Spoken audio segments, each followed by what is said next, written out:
Okay, camera overlays was a great feature when it came out. I absolutely love this. I use it all the time. Let me show you what I'm talking about.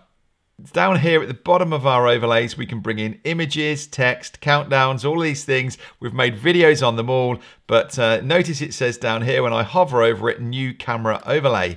So we click on that and by default, it's moved it up to this show in current scenes area. And here is our overlay.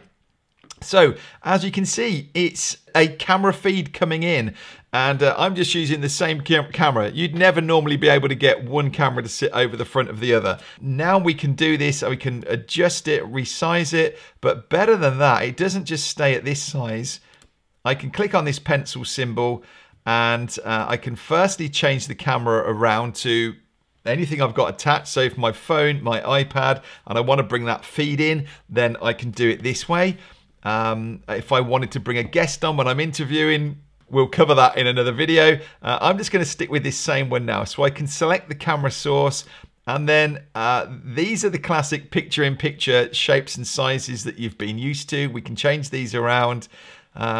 Look, we've now got though this custom feature at the bottom, and what that means is that I could put this in place and I can absolutely set this to fit wherever I want. So if I'd got an image overlaid with a Mac on there, for instance, I can set this so that it fits exactly to that size. I use this, as you'll see in another video, when I bring that comments scene up and I can have half my screen with the comments viewing and then the other half is me on here, but I can't quite decide whether I want it to be a square or a tall. Well, actually now I don't have to worry about it. I can just pull this around from each side and absolutely fit that where I want.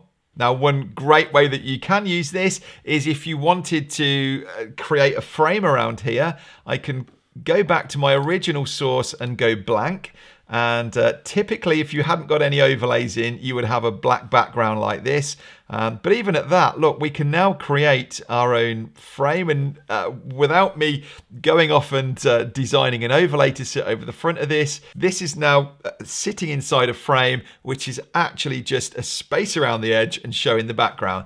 Again, you're going to see in another video, I keep saying this all the time, but showing backgrounds, you've got a new overlay area down here.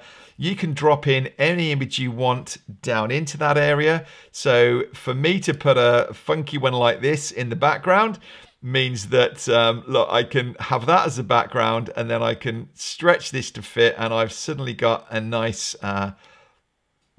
fun looking frame going on around my video. Maybe I want to stick something more on brand. This is my colors. And so yeah, I've again just dropped an image into that background image overlay. And yeah, just a great way to use this. So I find this really useful. I love this feature. And so maybe if I want to bring a second one in now and have create a scene that's going to be for my guest, I can select guest 2 or guest 1. I've got that taken off this switcher for now. And I can do exactly the same thing. And I can just line these up so they're sitting at the same height. And I can put this one off to the side, snap it so it's in the center together. If I want to just bring this in a bit. So how cool is that? Yeah. Love it. And so then when I bring my guest on as an interview, I assign them to number 2 and they're going to appear in that window and yeah, all done. So great feature there. What do you think to that? I really like the custom sizing of it. So yes, I can snap it to a circle or to a square, but I really like this custom feature that allows me to just position it however I want, fit that in. So let me show you what I was meaning when I said earlier about fitting this into a phone or something on screen. I'll take off my guest, I'll hit the X there. They're still over there in that overlays. You're just turning on and off by hitting the little eye. So let me just bring me over here a bit. I'm going to grab an image that I've got that I'm going to drop on here as my background and scale that up. And that, as you can see, is a phone there that I want to put myself in the middle of.